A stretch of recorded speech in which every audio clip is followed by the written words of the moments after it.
Digital Dominoes. Welcome to another episode of Digital Dominoes. I'm here with Martijn Arets, who I actually met because he put on an amazing webinar called The Ghost Workers, talking about basically the hidden workers, really focused a lot on AI. And you also, Martin, had representatives from all over the world, which was like a dream that I wanted to see. If you could just introduce yourself, how that came about, what's your history in that area and what your passions are, it would be great. I am Martijn Arets. I live in the Netherlands, in Houten, near Utrecht. I call myself a professional outsider because people never know in which box I need to be put. So professional outsider fits for me the best. In that, I'm doing research for about 13 years now on the impact of platforms and technology on society and human being individuals. Mostly now focusing on topics on platforms and technology and on labor. I work at the Wage Indicator Foundation.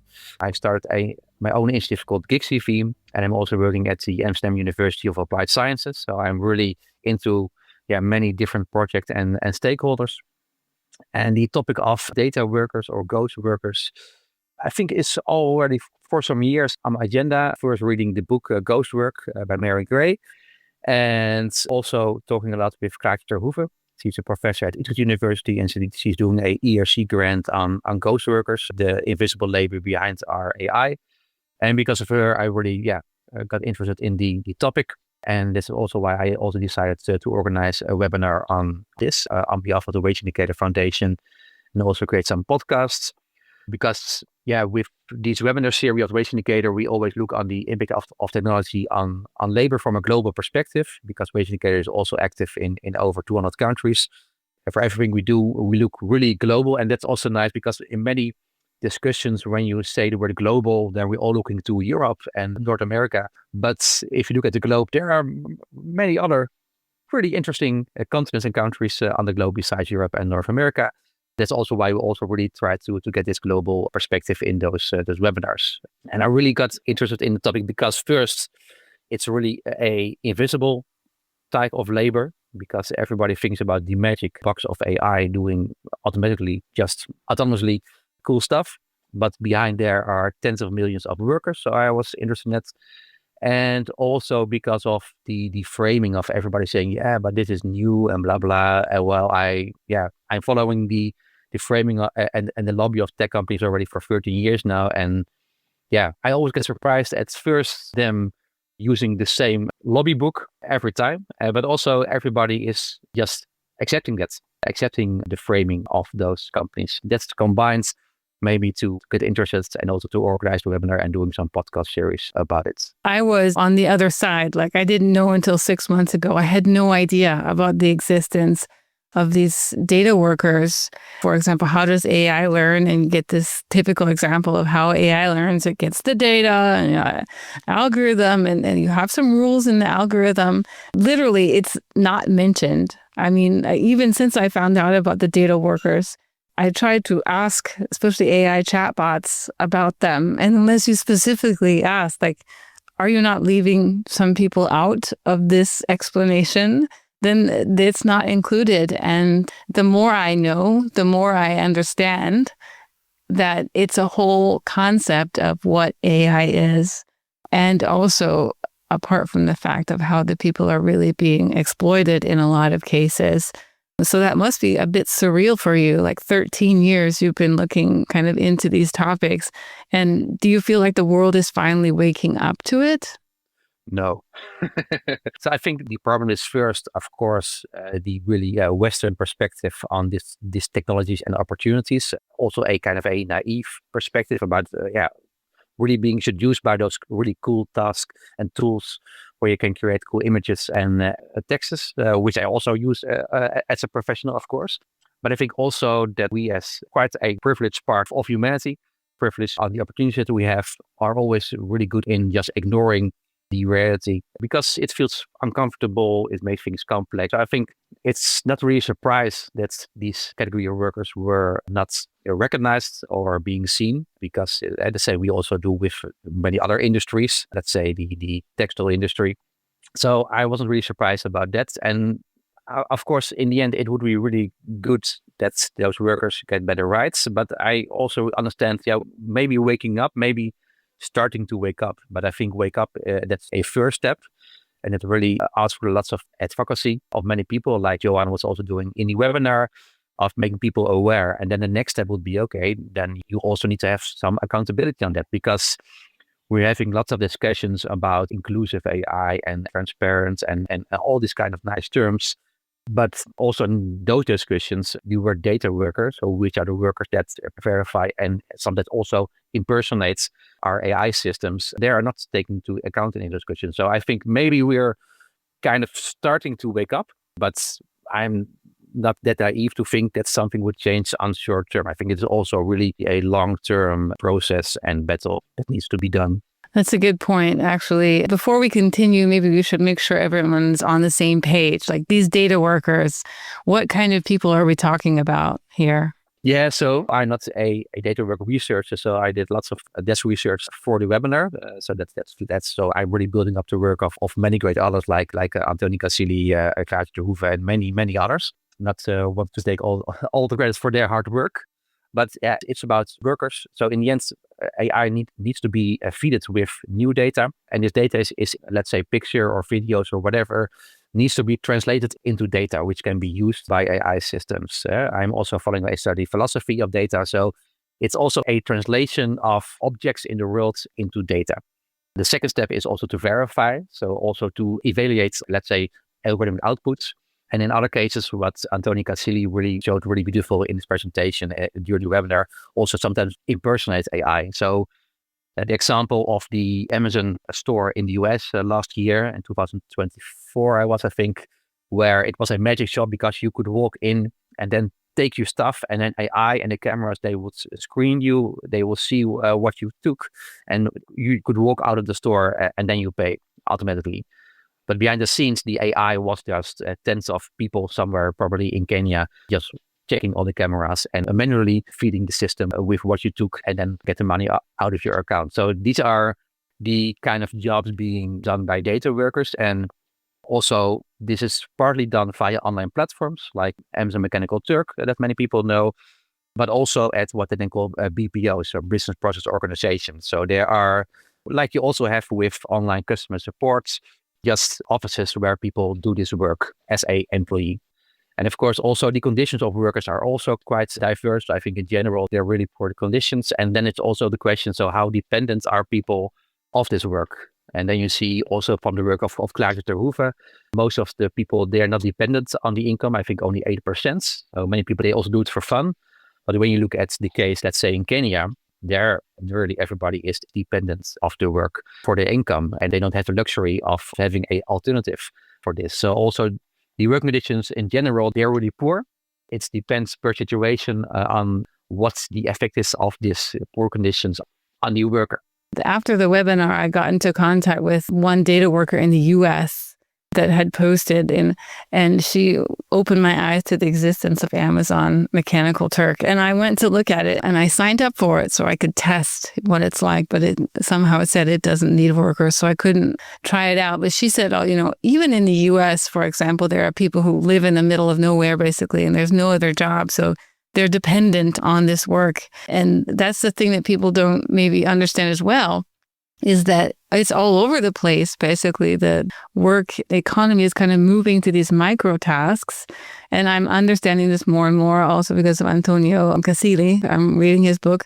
It's absolutely fascinating. Obviously, you've known this for so much longer than me, and obviously can't compare anything, what you'll see in the US or the West, to the working conditions that they'll have in Kenya, for example. Also, I've spoken to worker rights representatives there who were talking about they'll often target migrants, and they'll get people to come into the country saying they're going to be, something, and then they actually get them to do something else.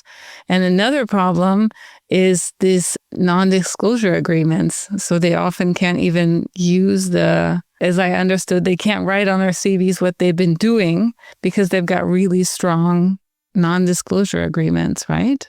And of course, everybody that has a job also have these kind of stuff. But I think in general, the biggest problem is also the power asymmetry between the company and the worker. And of course, that's also something you also see broader also in the gig economy. Let's say Uber driver that's really scared because they don't know what the system, the algorithm will do when they have a bad rating or whatever. So I think this dependency of a kind of a black box algorithm is similar. We also see within the gig economy. So people, they don't have the luxury to, let's say, protest because they're afraid, because maybe it's a really precarious, shitty job which pays really terrible, but the alternative is probably no job. And that's also make this discussion, of course, really, really hard, because at one side, that's also what you also see within the lobby of the companies within those countries, where governments say, yeah, we want to have big tech companies creating employability within our country. But they don't ask the question, okay, but what kind of jobs are those? So I think the individual is really precarious within this situation, especially those who are working from home. Yeah, because they're really isolated with them. That's also why I think it's really cool that initiatives like those of Joan, so she's having a data worker union, Kenya, because I think organizing is one of the ways to do something to this. I think so too. And what I love about Joan is she can express herself so well. Like, she has a voice.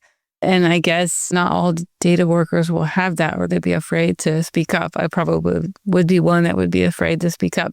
And also this helps awareness, from the Western world. Just to go back what you said about this naive Western world versus like the rest somehow doesn't exist. They think that many people think, oh, they don't even have tech there. They're not using AI, but it's completely different. I feel like the algorithms even make it harder to find the people who are trying to speak out, no? Yes, yeah, of course. So my background is in platform economy. And so a platform, they are centralizing a ultra fragmented market on both demand and supply side. But in the end, they also have their own interest of keeping this fragmented, because that's where they capture their value. So with that's not something that is something really new. I'm a ambassador of worker organizing, but I think we need to look at different levels on how to create solutions, because in the end, it are those AI companies that need to be responsible. It are those governments, policymakers that need to be responsible of enforcing regulation, because I think we don't need to have so much new regulation. We just need to have enforcement of regulation. But also the clients of AI. We also talk in these days about the big social media platforms and let's say X and how toxic it is. At the same time, big companies, they are spending millions of dollars or euros every month for advertising. So I think we also need to look at the clients on, okay, how to organize and how to also let them behave and also have a voice for those normal working conditions of everybody in the supply chain. So I think the clients group is really not in discussion at all. And I think they should be, because they're responsible. Because if they stop paying money to, let's say, X, then it's a matter of time and the platform will be gone. So I think, their responsibility and power needs to be really more in the discussion. Well, I like that you had that from the webinar. Also, this comparison with the textile industry that you've mentioned a few times, because there was at some point an awareness, there's these sweatshops and they're still there, obviously, unfortunately, but there's awareness that this could be a problem. And there are some kind of regulations and also some kind of moral elements of society who say, if we find out that there's a sweatshop in the supply chain, then we'll go to another side. How do you feel about that? I mean, do you think that this could be something that could also help with these data workers? Would that improve things, or are there some holes to that argument that I'm not aware of? I think it would help. And I think also that what I had a colleague from Wage Indicator from the Gajimu project in Indonesia, in Jakarta, who are fighting for worker rights and also within the garment and textile industry. And there you see what you can learn from that is that first, it takes lots of time. It's not something that you can change. And it also asks the involvement of all stakeholders within the supply chain and also policymakers and unions to make conditions better. It also shows that it's really hard because it's a really fragmented landscape with many subcontractors, but it also showed that it's possible. And in some discussions I had about data work, many people say, we need to have new regulation. And I think, yes, of course, there are some elements that probably needs to have attention in regulation, which are really specified to data work. Let's say content creators who need to moderate violence and sexual violence and everything, many things about mental health for the workers. But more general things like decent pay and decent working conditions, have a normal chair to work in. I think that's nothing new. That's something is for every industry. So yes, I really believe that it's possible to make the conditions better.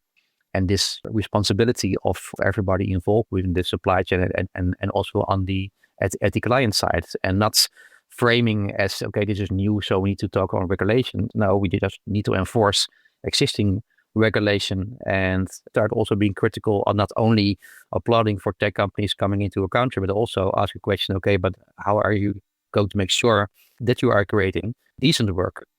That's a good point. And, this is something that I want to ask you about, the work that they're creating, because now the tech companies are all advertising how in, I don't know, 1 year, 10 year, 5 years, name your number, that all of the humans are going to be replaced. I just saw Bill Gates said something, in 10 years, we won't need any more humans. And Antonio says that's not true, that they're just going to be working somewhere else, invisible, hidden from view. What are your views on this? Because this, for me, as I've said before, we were recording, is one of the most important things I think the younger generation needs to understand, because they're the ones that are going into a workplace being told that workplace isn't going to exist anymore. Mm-hmm. And experts like you and Antonio are saying, no, that's not true. It's just different and somewhere else. Yes, so I think at one side, if you look at really from a practical perspective, many things can be automated, of course, yeah, and some jobs will be obsolete, yes, of course. But the first all, if you look at it from a tech optimist perspective, I think that's impossible. But I think this is a non-discussion, because in the end, maybe it's technically possible.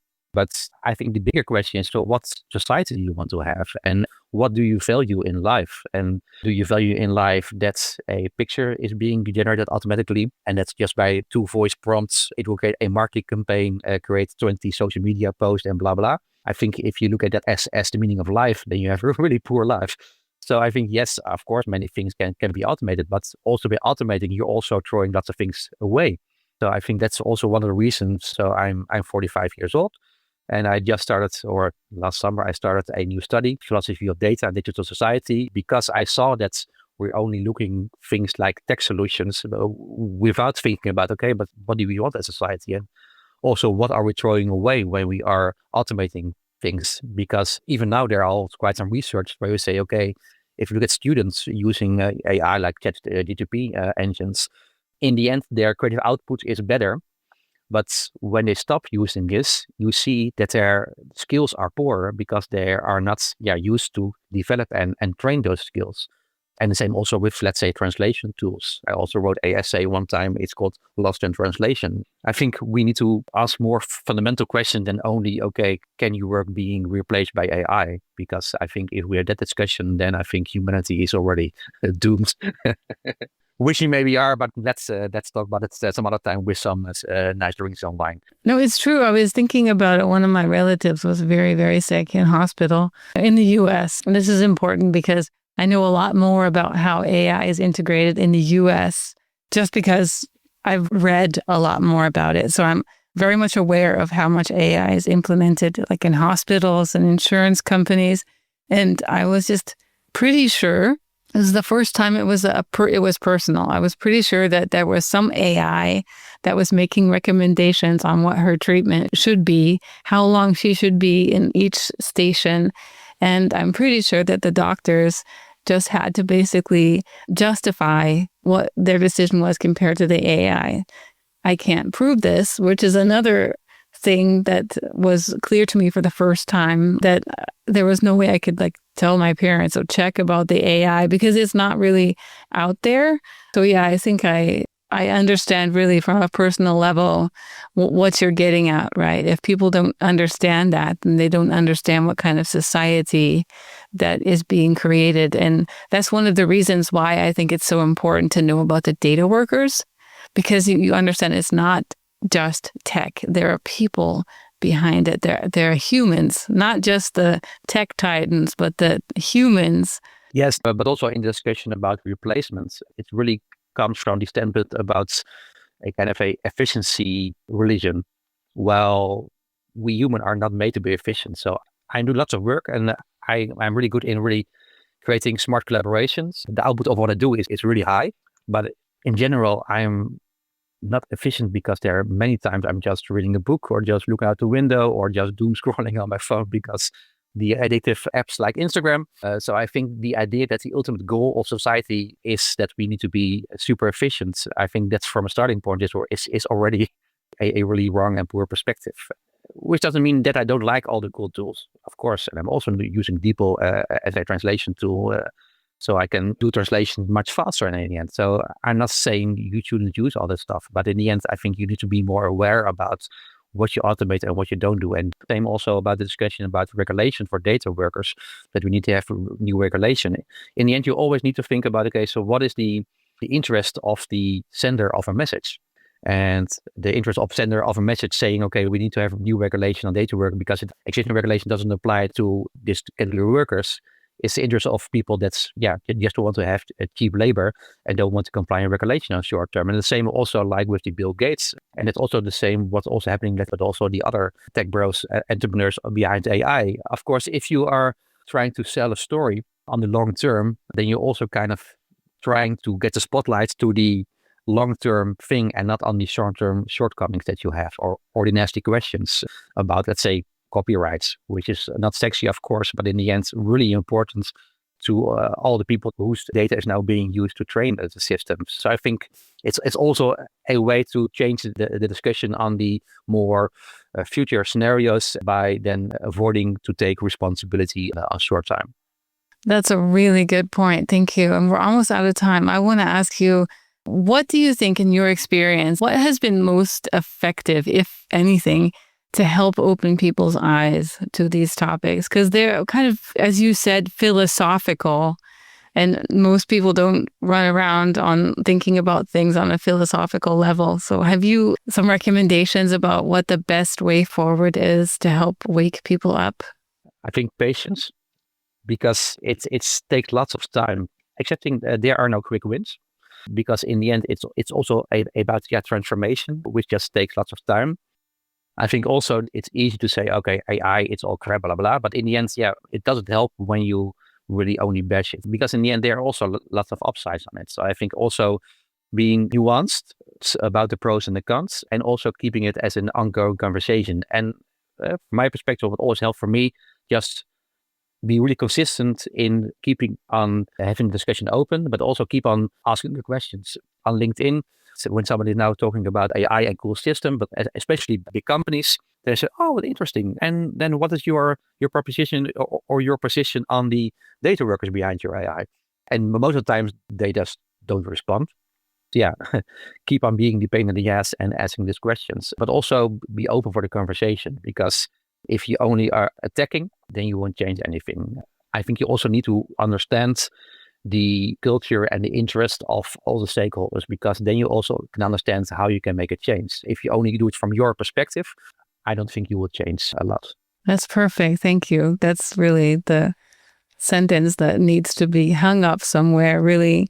How can people find you? What would you like people to look up? Google or another nice, maybe privacy-friendly search engine. DuckDuckGo, I can recommend. Yes, really I'm like using Ecosia. There are enough alternatives, but if you want to use Google, feel free to use it, of course. I'm also using Gmail. Also on Gigpedia.org, which is a collaborative site from the Wage Indicator Foundation, the Leeds Index of Labor Protest and Fair Work, on GigCV, and on the podcast channels, the Gig Work podcast, which is a podcast I make on behalf of the Wage Indicator Foundation. Amazing. I'll check it out. I haven't heard that one, but I'm looking forward to it.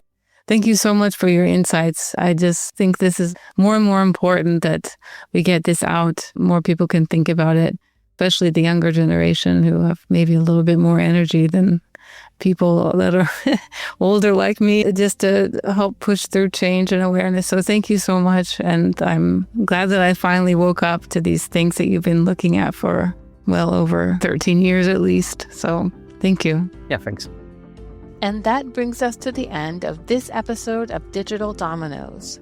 We hope you've enjoyed learning about another piece of the puzzle that makes up the vast and complex digital world. Remember, you can find all our episodes and more at digi/dominoes.com. We're always eager to hear your thoughts, so drop us a line and let us know what you think. And if you've got an idea for a future domino, please reach out. Don't forget to like and subscribe, and until next time, remember that each domino doesn't stand alone, but that each one has the power to affect the others. Digital Dominoes.